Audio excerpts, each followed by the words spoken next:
record to computer. Okay, so I'd like to say good morning to everybody. I'm glad that we all fared super well and safely, I hope, through the hurricane. I wish we could say the same for all of them in the Big Bend area. Poor Cedar Key. I'm so sad. Everybody had the opportunity to ever go to Cedar Key? Yes, Oh, sobre person. it was hit so hard, Cedar Key. Cedar Key was such a beautiful, quaint little old historic town. I can't imagine what it looks like now because they had all these cute little bungalows, which I had stayed in when I went there. And I'm sure they were thrown around like little, I think it's a good, bad little story. That's what I'm saying. And that's when I wouldn't want to be part of that little stick thing. I mean, I can't imagine. I don't think they were probably secured very well either. So, but they also had all these cute little keys that you could take kayaks to. And I mean, I just only imagine what it looks like today. So it's very sad, but very, very beautiful. Cedar Keys, Thank you. Beautiful area, Gabriel. So, okay. So anyway, I'm going to go back into sharing my screen and we're going to look at what's currently, to Phil's comment, currently in our contracts. This is the changed force majeure that happened in October 21. And it says buyer or seller shall not be required to exercise or perform any right or obligation under this contract or be liable to each other for damages so long as performed or non-performance of the right or obligation or the availability of services, insurance, or required approvals essential to closing is disrupted, delayed, caused or prevented by a force majeure event. So this is what we're talking about. What the heck is a force majeure? What does force majeure mean? It means hurricanes, floods, extreme weather, earthquakes, fires, or other acts of God's. Then it goes on and says unusual transportation delays. Oops, I lost it. Wars, insurrections, civil unrest, acts of terrorism, governmental actions and mandates, governmental shutdowns, epidemics or pandemics, you can tell all these new ones, right? Which by the exercise or reasonable diligent effort, the non-performing party is unable in whole or part to prevent or overcome. The force majeure event will be deemed to have begun on the first day the effect of the force majeure prevents performance, non-performance, or the availability of services. Insurance or required approvals essential to closing. At the time, periods affected by the force majeure event, including the closing date, will be extended a reasonable time up to 7 days. The event is no longer prevents the performance under the contract. Provided, however, if such a force majeure event continues to prevent performance under this contract more than 30 days beyond closing, then either party may terminate this contract by delivering written notice, that's not texting, right? And the deposit will be refunded to the buyer, thereby releasing the buyer and seller from all further obligations under this contract. So I'm going to say in layman's terms, and then we're going to let Phil have some fun as an attorney. So I'm going to go ahead and stop the show for a second, end the show. And we're going to go back over here to stop share so we can talk. And I'm going to say, first and foremost, the most important days, guys, are 7 days. You have an automatic up to 7 days. And if it prevents it past closing up to 30 days, the parties can get out. These are the important things that you really need to know, right? Now, Phil, take it away. Let's talk about some of the things that you've seen happen. You were part of that one that we had that lawsuit. You remember that one about force majeure? But now that was before the changes. What it was, they tried to say it was force majeure when it was COVID, but it really wasn't COVID. And that was before they had pandemic in there. Remember that one? Yeah. So a couple things. Under Florida law, for something to be a force majeure, it's got to be unforeseeable. In other words, it can't be anticipated and it's got to be outside the party's control. So we have seen as closing agents, there's basically 3 or 4 things that we see, and they are COVID, hurricanes, and electricity being out so you can't do your inspections. And insurance, which goes along with the hurricanes, typically before the hurricane, once it's a named storm, but those kind of go together. And the electricity also goes together. The COVID, let me say first of all that force majeure is something everyone's going to have to work together on. I haven't seen, because it's got to be reasonable, right? A reasonable number of days, 7 days after the force majeure event stopped. And, here's the issue. Is COVID still a force majeure event? Because we have online notaries. I will not send anybody to, if someone's got COVID, they tell us to have COVID, I won't send any of my people to go to their house. But we have online notaries. Now, are they so sick that they can't get out of bed? So these are the things that you have to do people take advantage of these types of things? They could. But the things that we come up with are, I can't get insurance. The hurricanes, there's a named storm that's coming. We're not writing insurance. Okay, force majeure, when they can start writing insurance. Now, under the contract, we have 7 days after that. Okay, once they can get their insurance. So they get their insurance, we kind of retool everything, get with the lenders, get them the insurance, and reschedule. Electricity, if there's a hurricane and it's like one of the bad ones that we had and there's no electricity.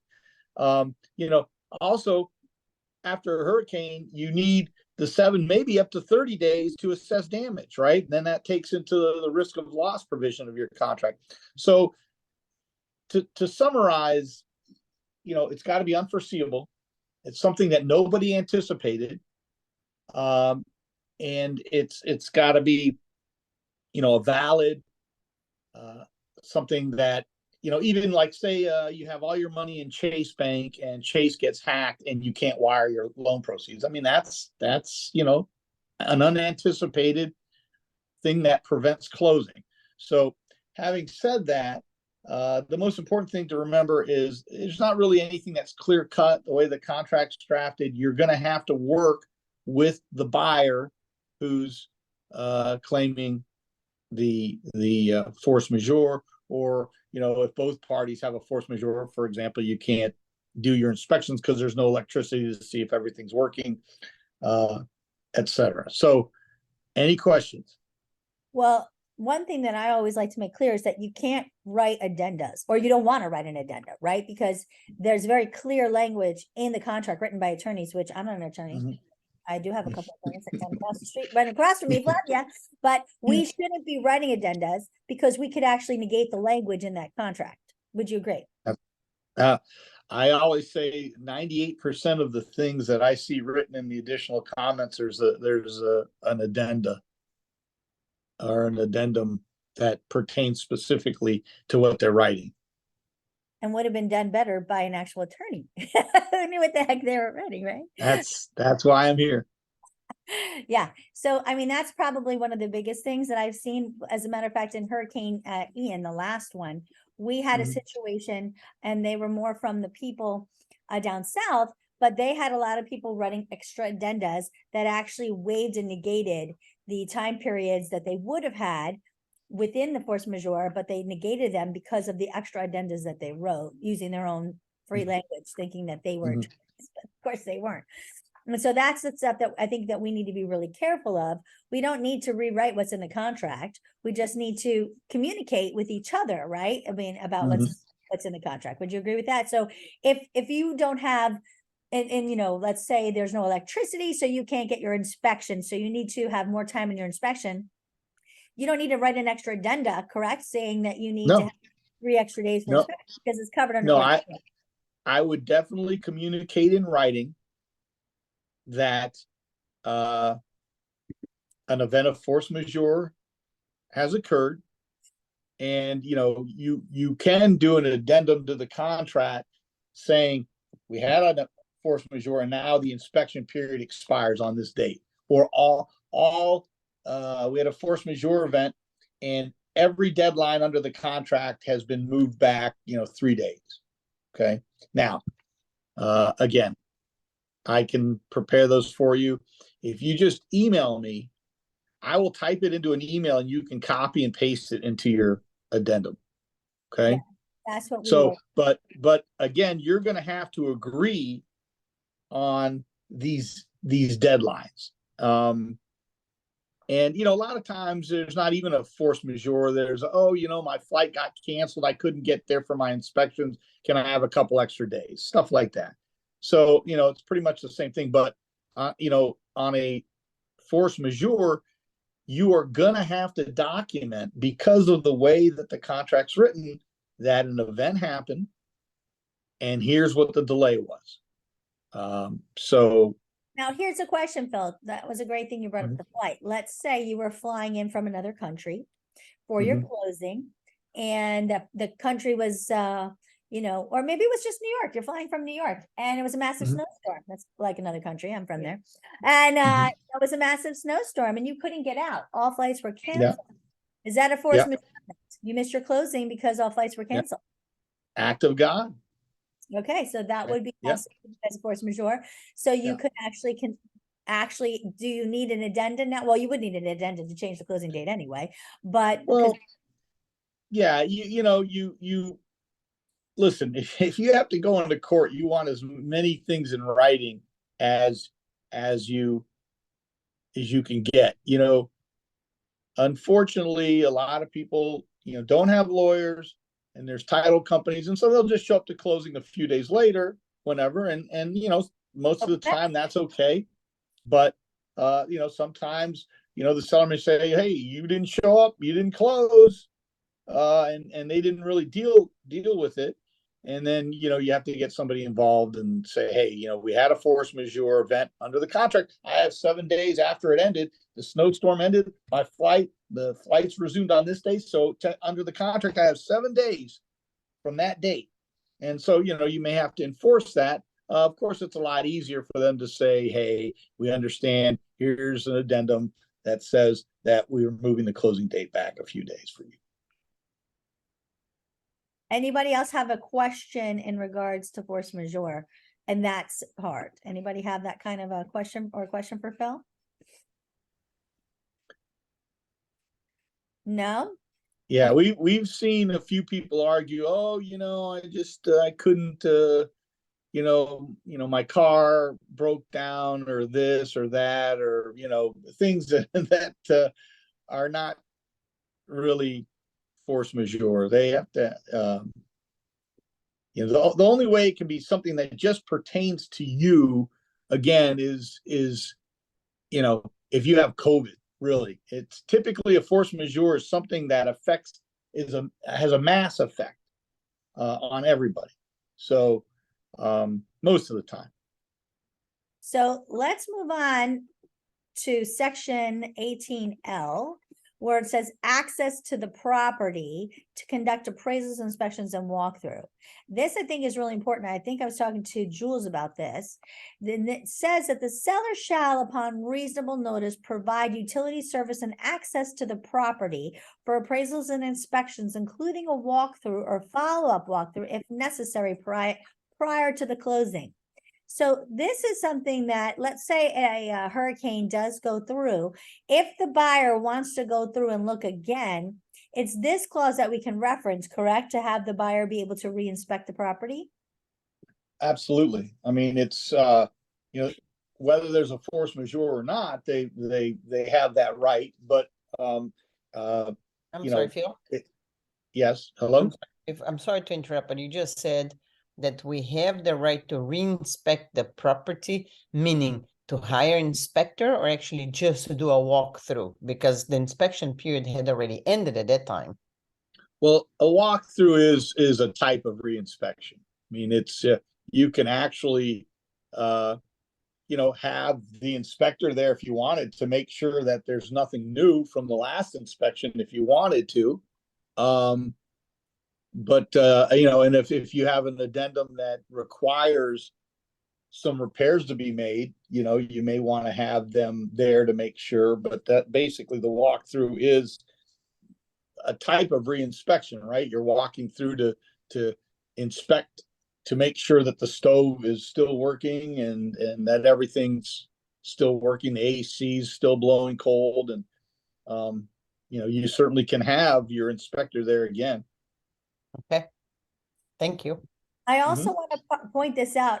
We had a question with somebody who was a cash buyer. They selected cash, but they had chosen to get a mortgage. So really, they could reference Section 18L to say that they had the right to have access to the property to get an appraisal, correct? Even if they had chosen cash or not.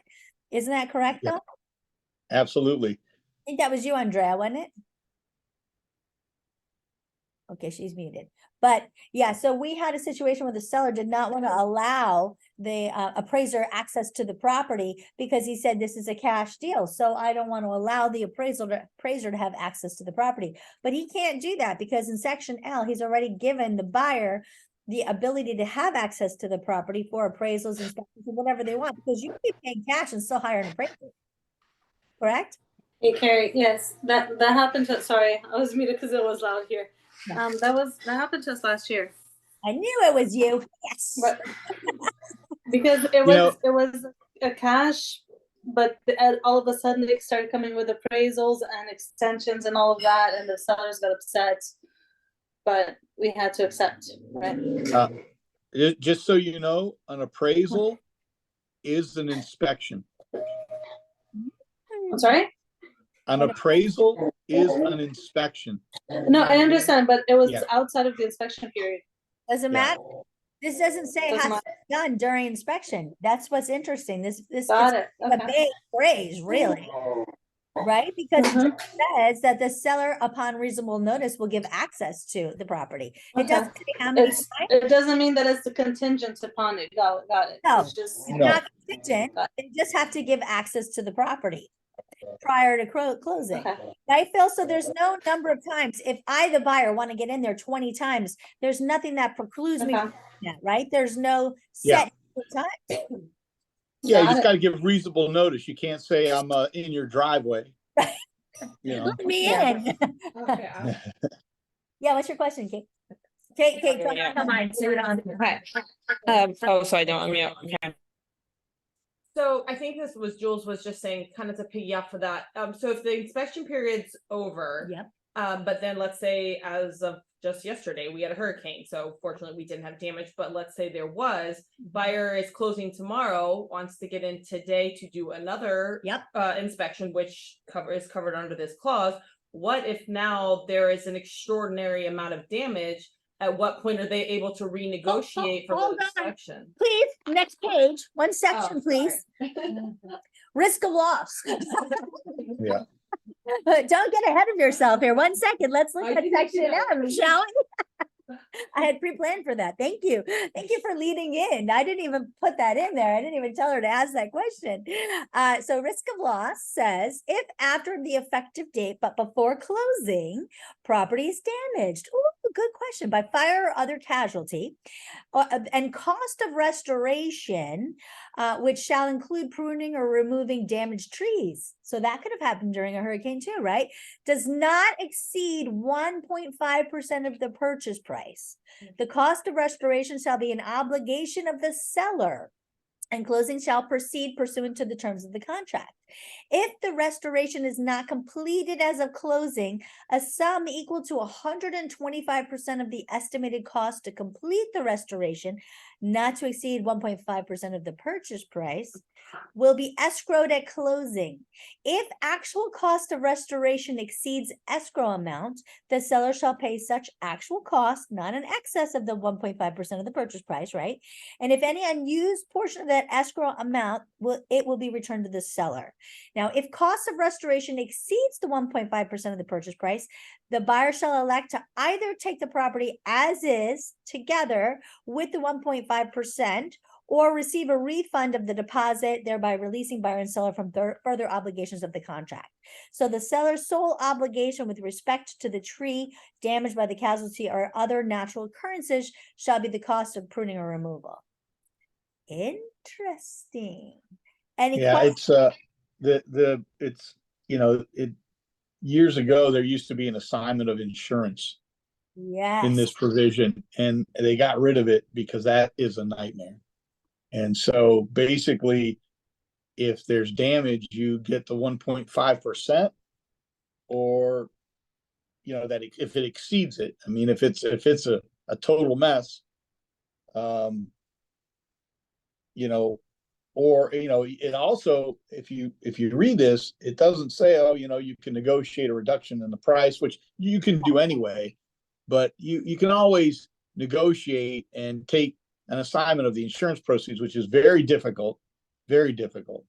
And I'm sure last year there were some homes in God, where was that was hit? Not Marco Island, but Oh, no, Fort Myers, really bad. yeah, Fort Myers area that were under contract during that storm, and they had to, you know, negotiate whether they wanted to take an assignment of the proceeds or they wanted to, you know, to just cancel.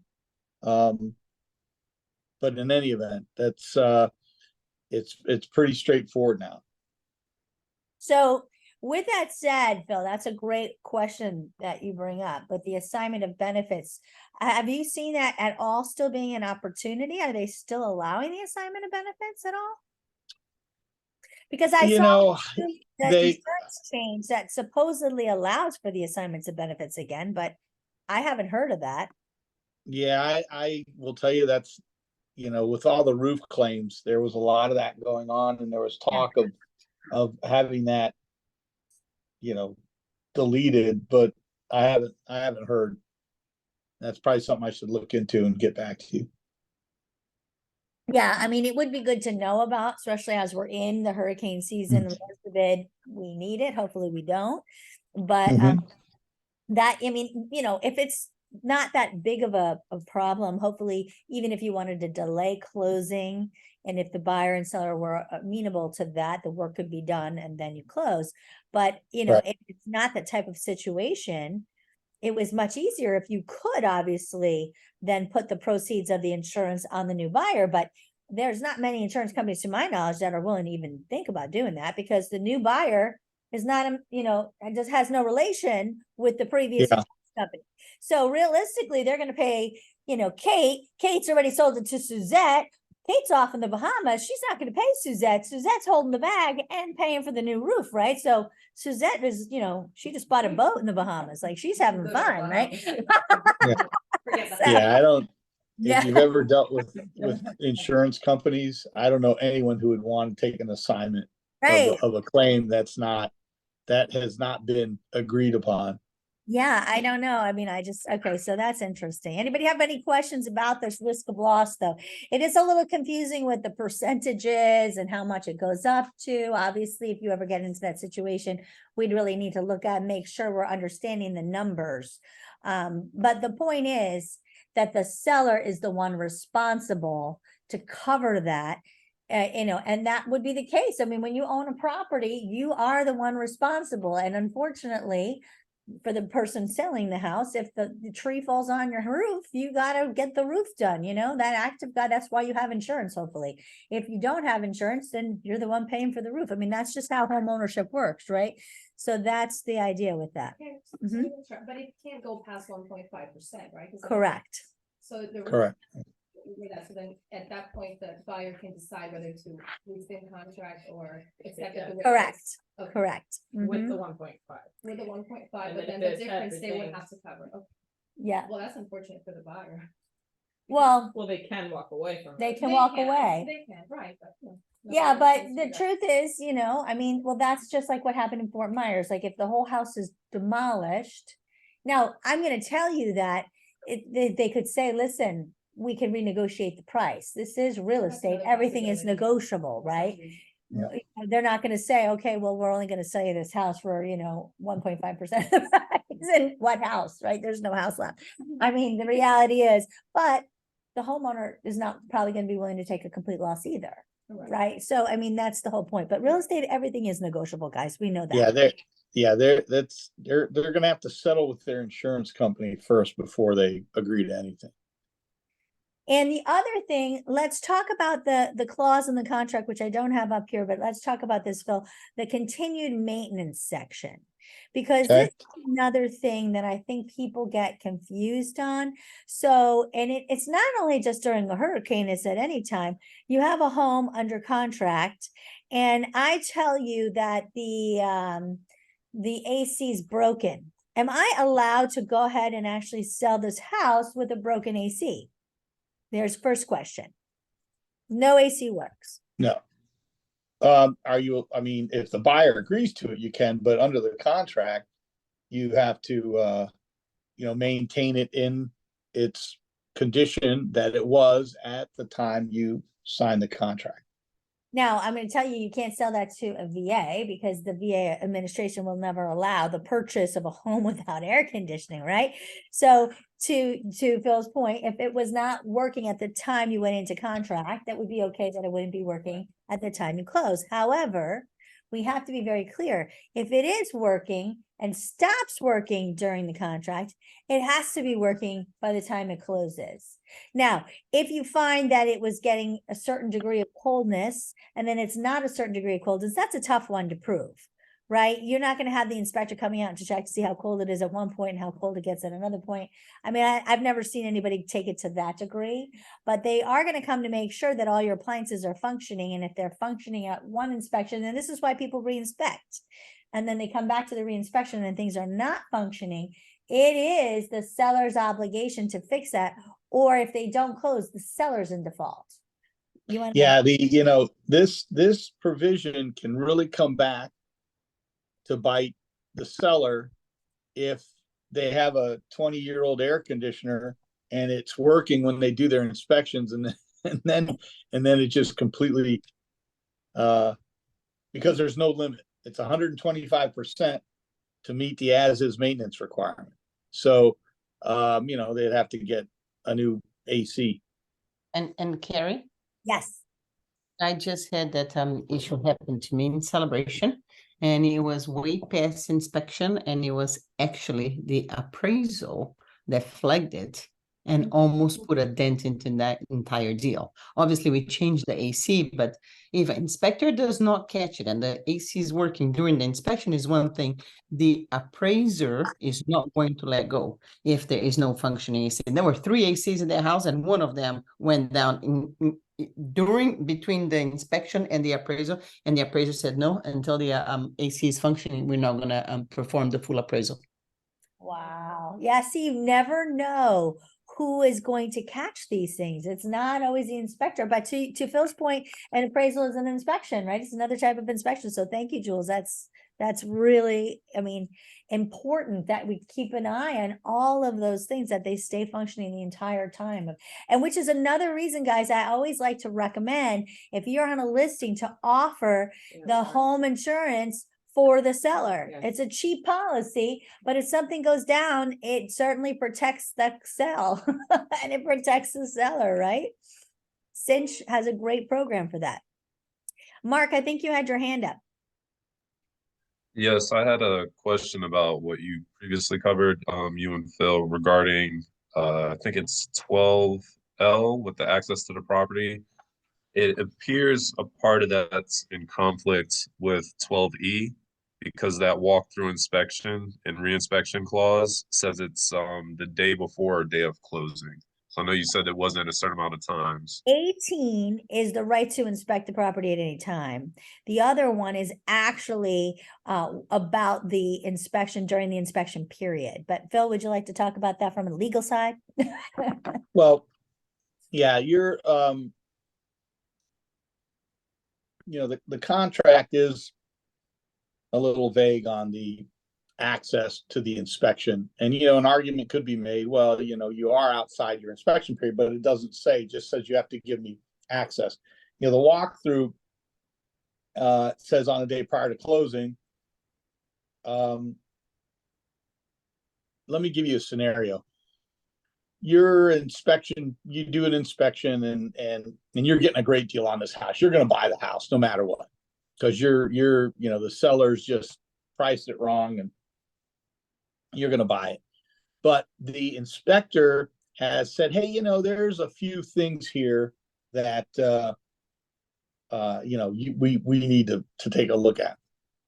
So under this contract that we pointed out, if you wanted access after the inspection period, okay, this day I'm going to have a specialist come to look at the AC, and on this day I'm gonna have somebody look at the pool equipment. Under this contract, as long as you give them reasonable notice, they got to give you access. The walkthrough is, basically saying, hey, on the day before closing, the buyer has the right, to make sure that you've made complied with the as-is maintenance requirement.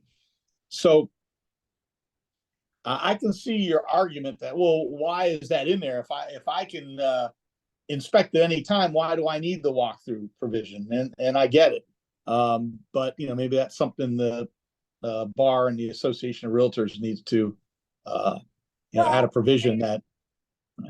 But to your point though, Phil, think about this. I mean, the inspection, to be able to inspect the property for a multitude of reasons, to see the pool, to check out the air conditioning, right? To check out the septic tanks, right? These are all things that you need access by different people, right? In their schedules, but the professionals at different times. So that's why you need to have access to the property, of course, with reasonable notice at different times throughout the process. But the walkthrough, to my opinion, which is not really how it's used, let's be honest, but what it's supposed to be for, in my opinion, is to make sure that once they've gotten all their things vacated from that property, now you've seen behind the furniture, now you've seen underneath the carpet, now you really want to see that everything is as you thought it was going to be, that there's no ginormous hole in that wall. Because you know what? We have seen that, right? Where that big, armoire was, there's a ginormous hole in the wall. You're like, what the heck is that? Yeah, we've seen these things. So in my opinion, that's really the reason for a walkthrough. Unfortunately, the real reality of how the walkthrough is done, you're doing the walkthrough as they're moving out, right? Because half the time the sellers are not complying with the timelines in the contract and they're still moving out after closing, right? I mean, let's be honest. How many times has the seller not even gotten their belongings out before closing? Yeah, to summarize, I'm sorry, what was his name, Mark? Mark. Yeah, Yes. Mark. I think Mark's issue specifically was, does standard paragraph L apply after the inspection period? Because why would we need the walkthrough provision if it applied at all times? And that's a good question. It just says prior to closing. So I can't really answer it. I think you could make an argument. Hey, listen, I need to get back in there. I want to look at something else. And I know my inspection period is over, but what if my lender says, hey, something popped up on the appraisal and we want to take a look at this, or you're not going to get your loan approval. So, I think you got to give them access as long as it's reasonable notice. Final answer. Okay. There's like a period, which I had that with a customer. I always recommend re-inspection, like once they get out the house. But how are we protected with the post occupancy? Because you do a walkthrough before you sign, but then what happens afterwards when they move out? God, horrible, hate post occupancy, and you're not. If you look at the new post occupancy agreements, you're really not, because when somebody takes access to that property, actually, you want to talk to Phil, and I'll pull it up. You want to talk about the new post occupancy addenda? Okay. Are you familiar with it? It's awful. I hate every post occupancy and pre occupancy, but it's actually better. I mean, let's be honest. It's, as far as occupancy goes, pre and post occupancy, it's better than it was, but you're not protected at all. Post closing occupancy. Cover the buyer. Yeah, to cover the buyer, but we also paid another inspection, like a full, make sure everything was okay. Here we go. Let me share my screen. All right, so let's take a quick peek at the fun of a. Yeah. Here, let's look through it together. A pre-closing occupancy by the buyer, right? The buyer is going to occupy the property before they close. Oh, do you say pre-closing or Oh, post-closing? post occupancy. Okay, Yeah, so the post sellers are going is, to stay in it. So yeah. either way, what you have, so who are you representing, the buyer or seller? Buyer. So if you're representing the buyer, the seller's staying in it, the buyer's buying possible tenants. Yeah, they No, but the point is, if they choose not to move out, now what, and then they stop paying rent, what your seller, your buyers essentially bought, squatters. It's the right to now evict, that's what they just bought, but anyway. Yeah. Well, We can't use the word tent, like we use it, we warn. You have to, but the point is, that's the problem. Yeah, it is a And problem. if you It can be are, common if problem. you're the seller and someone occupies the home before they close, the same problem. They may never close on the home, and what you get, you got renters who may never move out and you still have to evict. This is why I hate every occupancy, pre or post. They are all awful. well, yeah, I hate them all. my 2 cents on this addendum is that it's kind of in conflict, because what it says is seller's maintenance obligation. Okay, you did your inspections, You got rid of and it. and you did your inspections, and the property is in this condition, and now seller's maintenance obligations continues until they leave. No, this one says, However, seller's repair and remedy obligations shall not be extended beyond closing. So in other words, seller doesn't have to fix anything as a tenant. But how can if the AC breaks yeah, and the seller's got to maintain it, but then they don't have to repair anything? So I think maybe this is more designed towards the non-as-is contract.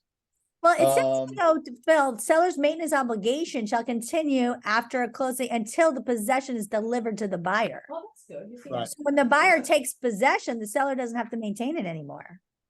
Right, but then if you read it after that, it says, however, seller's repair, replacement, treatment, and remedy obligations under paragraph 12 shall not be extended beyond closing. Closing.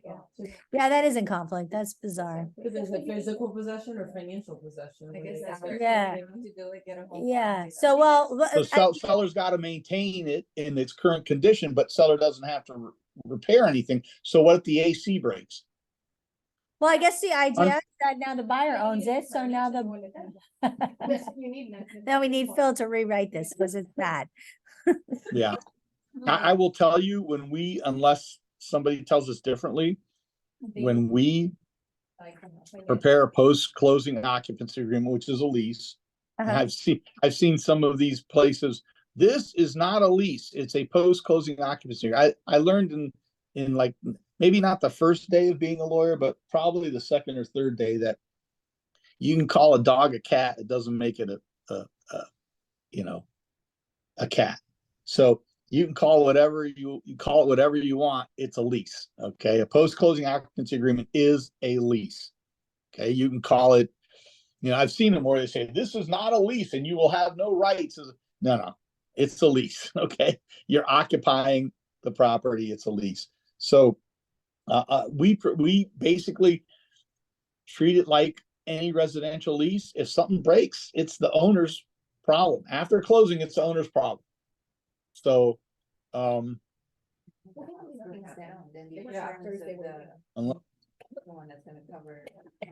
Right, If the house burns down during those occupants, that's a big. yeah. That's a big. If the house burns down, of course, it's gonna be on the liability of the new owner. Legally, even if you. put well, like- they'll have insurance. Right, Yeah, they have insurance. Legally, if you put anything there, it still won't protect you. If you say, this is not a lease, we're not responsible, the seller's responsible until they move out, doesn't protect you at all. It's No. automatically released. Okay, yeah. so I'll waste my time with the dentist. Well, the point is, don't do post occupancy. If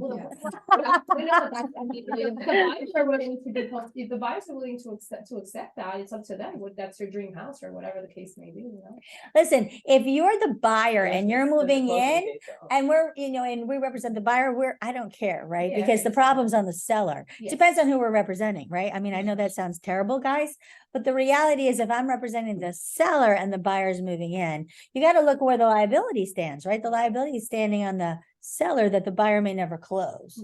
If you're the representing the buyer and you're letting the seller stay, the liability is on the buyer who bought the home that may never get rid of the sellers, right? And so, that's where you got to think about. Goes to liability. Yeah, me, yeah, of course. Yeah. Yeah, I'm a broker. What do you think? I'm a. I I think about risk. I think of a curveball. Yeah. Would you agree with that, Phil? For walk? Yeah, I mean, listen, it's, We're relocating states. first of all, half the time they don't talk about a security deposit. Oh, no. But, No. I will tell you that in residential leasing, Just a minute. 1 month's rent is completely insufficient as a security deposit. Because let's say you have an $800,000 house and the rent's $4,000 a month. Yeah. I mean, they could really, really cause some issues on that house that is insufficient. So in any event, I'm with Carrie. I'm not. I mean, look, you got to do it sometimes to make it work, and then maybe that gets the deal closed. But I'm not a fan of, if I bought a house, I wouldn't want anybody staying in it while, No. But that's just me. Yeah, we try to avoid them at all costs, but if you Mhm. have to do one, you have to think about whose side are you on in terms of liability. Yeah. That's the most important thing. And then we have to try to make sure we protect our customer the best we can. That is the most important thing. I also want us to look really quick while we're talking about hurricanes and such. Does anybody else have a question for? Oh, you know what? We did have a really weird thing that came through with the PACE loan. Daniel, are you on? Ask Phil about that PACE loan addenda you got. Daniel, you still on? Daniel was on. Oh, Daniel is on. I saw him. Daniel. He's muted. Okay, he can't hear. He got a PACE loan addenda. Are we seeing more Mhm. PACE loans coming through, Phil? Have you seen them here? I haven't seen any, but I mean, I think we may have talked about it a little bit before. It's basically, I think it's a decent program. It's just But certain. how is the lien different on the PACE than a regular loan? Can you talk about that real quick? Because I couldn't remember. It's just in your tax bill. It's in your tax bill. And I think the issue that a lot of lenders have is, that because it's in the taxes, if you borrow $100,000 to put in new high efficiency windows, that there's $100,000 of additional tax payments that are in front of their loan, which the way they look at it is now have $100,000 of less equity. Because taxes come before, obviously. That's right. That's right. So that's what the problem is. That's why they're concerned. Because you're looking at me weird. Yeah, because the way that the loans work in terms of who gets paid first, if there was a foreclosure, the priority would first go to the government. Yeah. So taxes collected first. But usually if you got a loan for home improvement, that wouldn't be with the government, it would be with a lender. So that would be in second priority. Yeah. But because Correct. the PACE would be first priority, it's going to get paid before the lender. So lenders don't like that. They're like, wait a minute, this is a PACE loan. They're going to be above me. I'm not really liking that.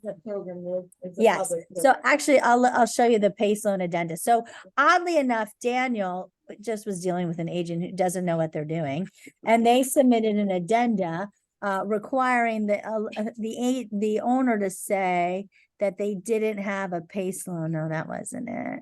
I don't even know if we have it in here actually. PACE property says clean energy disclosure. I don't know if we have. Yeah, it's EE. It's standard EE. There you go. This one. So this is the one that says whether or not that they have the PACE loan, right? This says, no, this one says property program. Yeah, it just says in case they're obtaining a mortgage loan, Uh-huh. will require satisfactory release of the PACE financing from the property. So if the seller has one, Yes. the new lender, the buyer's lender, may require that to get paid off. Right, because they're not going to want to be in second position to this loan. That is the reason. Right. Now, what was interesting, obviously, is that of course we didn't have one. So this was similar to you work with a newbie agent and they send you an addendum on a brand new property for, Chinese drywall. Well, we all know, when did Chinese drywall happen, right? It certainly wasn't in a new property. So, it's like when agents don't know what they're doing, they send you 50 addendums that are completely irrelevant. So that's what this was in regards to. But we may start seeing more of them because I don't know that we've started using them here, but they are good programs, to your point, and they come from the government. I just don't know when they get offered and how people apply for them. Do you know that, Phil? You can Google it, and I think, Seminole County I know has a program. It just depends what, if the government has adopted the federal program. Okay.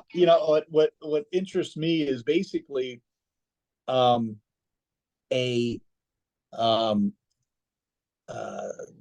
CDD, community developmental district. Yep. This is the same thing. The lenders don't seem to have a problem with that. It's basically a builder pushing all of the infrastructure costs, the concurrency, the water and sewer, and putting that onto the buyers and sticking that in the tax bill. That's But true. the lenders don't have a problem with that, but it seems like they may have a problem with this. So interesting. Well, I think the difference is that's a whole community. So why take on the entire community? But they can take on one person at a time, right? It's easier to do. So that makes sense. But so that's an interesting thing. So if you guys do get that pace, I don't know if it is becoming something more popular that you may start seeing more of them, but I do want you to be aware of what they are. And now you understand why a lender won't like them, because they're in second place to that. And there was one other thing that I wanted to point out that had to do with hurricanes and storms. And of course, now I'm not finding it. Is there anything else in the contract that we need to think about? Oh, let's talk really quickly. We're going to see more. I've been seeing a lot more about mold. And other than this little mold addenda here, there is a mold. Has anybody been getting more of those mold addendas? I've seen a couple more come through. Hey, Carrie, can I chime in for just 1 second about the Go PACE right loan? ahead. I think partially the reason why it came up bad for lenders is it was mostly for solar panels that it was getting sold for. And I think look at that like a lot of times people just take those off, you know what I mean? Like, even though it's permanently affixed, I don't know. I get the feeling that's kind of where it came from, that they don't like it for PACE loans. Yes, it's in the, it's always going to come ahead of us in the hierarchy of who gets paid off. But I think it also kind of started happening when there were so many solar loans going on with PACE. Interesting. I didn't know they were using them for solar. Yeah, I think so. Interesting. Because from what I was seeing, the solar ones, a lot of them were all these like individual kind of companies. You have something, Daniel? Yeah, so this is not related. I didn't get the thing with the CDD. This concerned me a lot.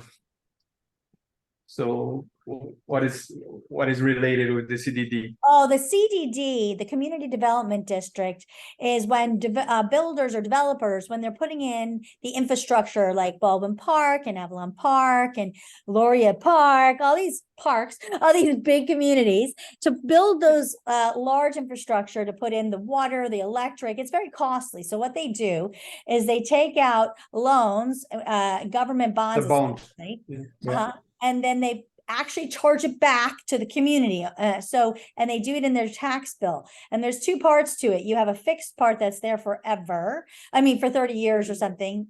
And then you have a part that's maintenance that's ongoing forever, right? So that is also going to be on your tax bill. So it's similar to a PACE loan that's being charged in your tax bill.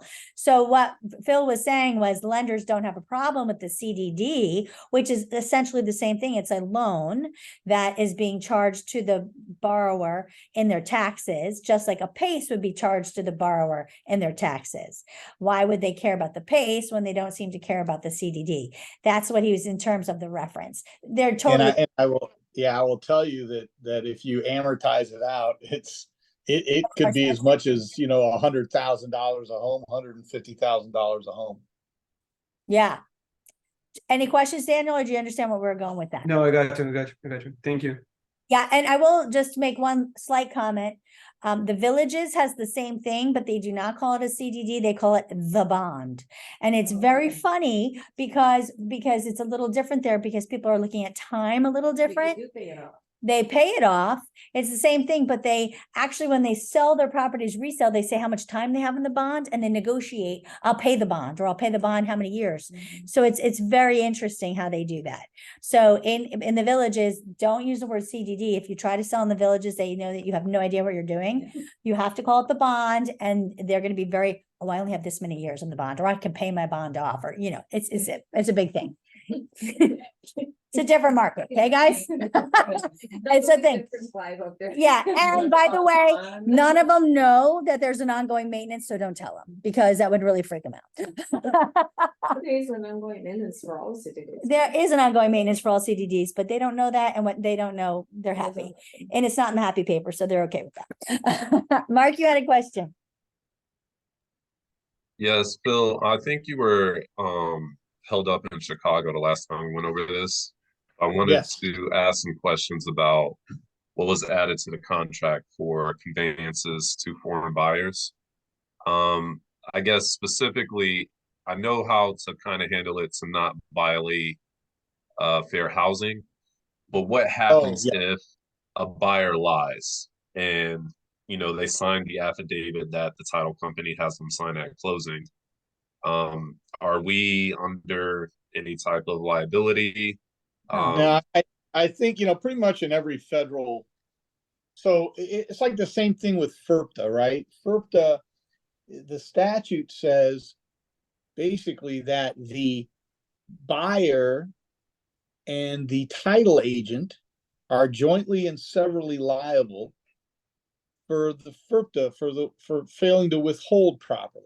However, once we get that FERPTA affidavit, if they lie on it, we're out. We're good because we can rely on that. So I'm pretty sure it's the same thing here, where, you know, we get the affidavit. If they lie on it, you know, how do we know? We're not obligated to investigate. They're telling us that they don't fall underneath it. Now they can go to prison for lying and perjury and violating the statute. So, and I think there's a provision for the government to come in and take the property away from them. So that's pretty much it.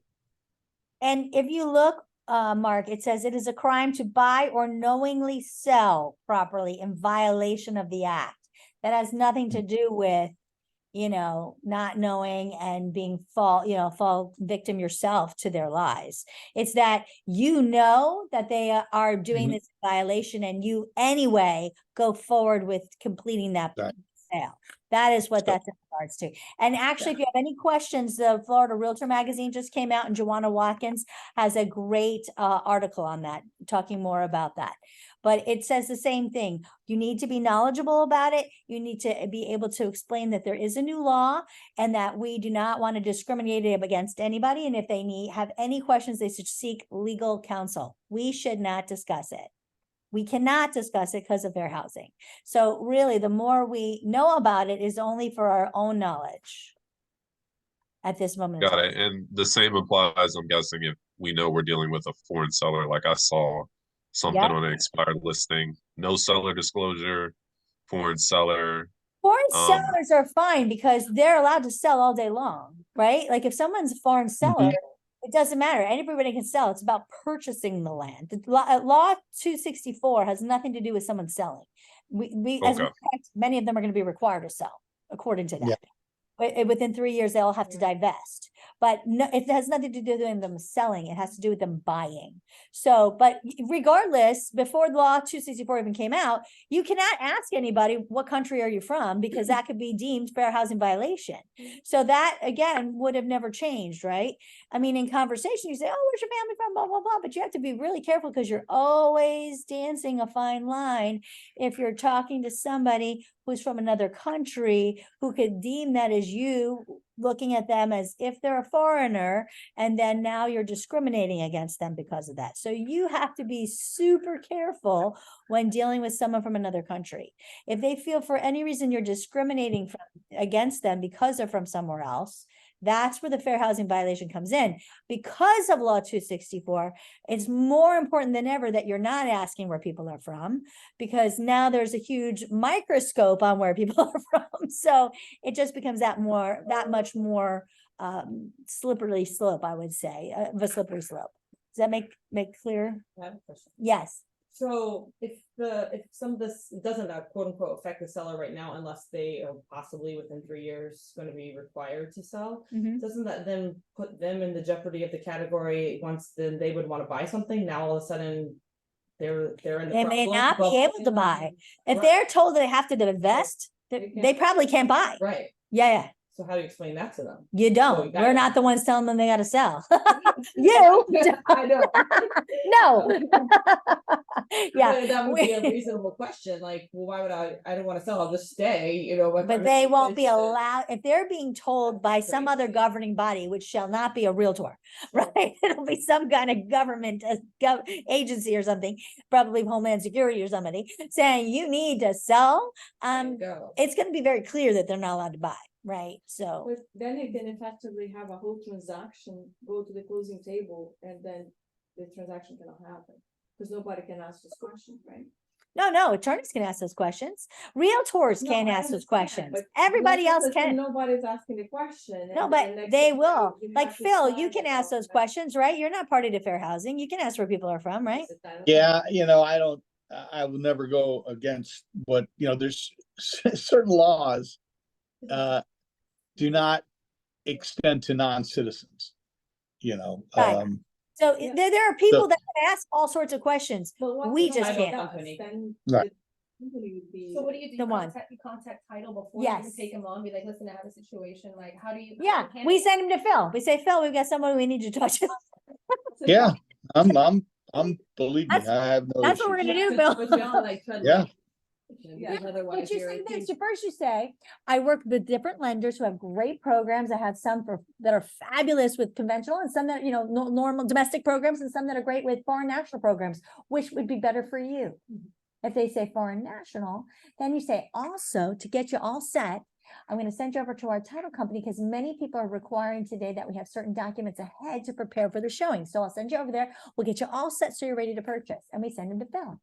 And then Phil says if they're from one of the 7 countries that we're not allowed to sell to. Because it's not just being from that country. There are extenuating circumstances that they could be from one of those countries and still be able to purchase.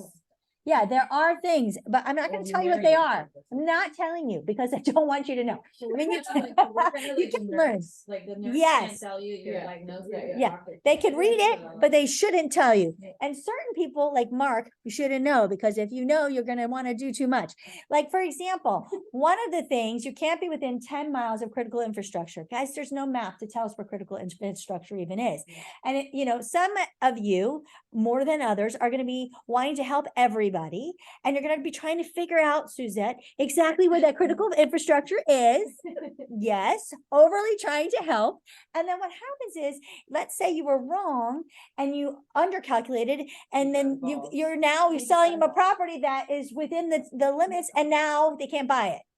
You're in trouble, right? By the way, if it's Chinese, it's felony. If everybody else, it's a misdemeanor. So you're hopeful that they're not Chinese because that's a felony. You're in trouble. But if at least a misdemeanor is better, right? Now, if it was outside the limit and you could have sold it and you said you couldn't, now you're in trouble because it's fair housing violation. You wouldn't let them buy that property and they could have bought it. You can't win for trying. So just don't try, right? That's what I'm saying. Don't try. Well, this is for foreign nationals, but let's say they're from Venezuela, but they have their papers, they have their residency here, so. But if they're residents, it doesn't apply. It doesn't, that's what I'm. No, residents are, it's only foreign, it's people that are foreign buyers. So if you're a resident, you're not a foreign buyer, right? Okay. Now, what are the sellers that own that land Mhm. and they need to sell in 3 years from now? Or Mhm. whatever they say? What if Yeah. they decide they don't show up, they don't want to sell, or? Listen, the government can deal with them. I mean, maybe they take them out kicking and screaming, maybe they don't. I don't really know, but I don't really want to. What they can do is take it through eminent domain. That's what they were saying. But again, I'm not getting involved in that, and I'm certainly not going to explain it to them. Listen, we could use that for great listings. Either you sell it now, make money, or they're going to take it from you with eminent domain. That's a great listing tactic. We can do Okay, we should start advertising. We're gonna get kicked out. So let me go ahead and make you a little money now. Sellers, either we sell it now for money or you're gonna lose it through eminent domain. That's a good under the wraps. That's a Good postcard. good postcard. Let's put Sotheby's all over that, shall we? Yeah, eminent domain, the government's gonna take it from you. Yeah, let's not probably do that. Yeah. But isn't it 2 years only if there is an inheritance issue, they inherit? Yeah, the there's property? inheritance and sometimes they can keep it if it's inheritance. There's a lot of things that are complicated. And FREC actually is having a meeting that everyone can watch. I'm not going to, but where they're gonna actually be working on that affidavit. Did you see that, Phil? They're finally working on the affidavit? Yeah, well, our title underwriters have given us one, Yeah. and basically the affidavit, we attach the statute, and it says, the affidavit says, I certify that I am not one of these individuals referenced in here. Boom, that's it. Does it go through what the exceptions are or no? Well, the statute is attached as an exhibit.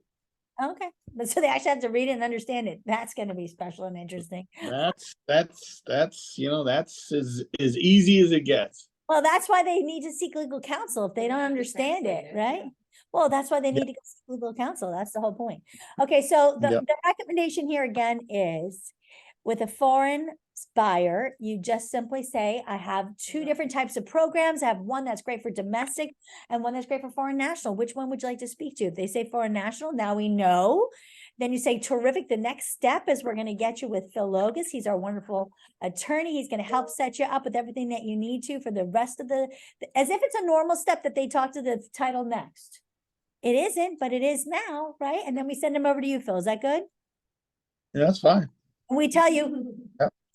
attention, foreign buyer. And then you tell us if we can talk to him or not. And then we give you all of our awesome sellers. And we, these will be the sellers that have to sell because we have our new listing tactic. They'll all be foreign sellers that will be, selling now so they won't have to lose their property through eminent domain. That's really pretty clever. Of American Greed. It's gonna be like 1 year. If somebody's really gonna do it. Okay, does anybody else have any questions for Phil? Because we've stolen a lot of your time. Anybody have any questions for Phil? Well, Phil, we really appreciate you. Thank you so much for joining us. All right. Always a blast. Thank you. We'll see you again soon. Thanks. Thanks everybody for joining. All right. Bye-bye. Bye guys. Take care.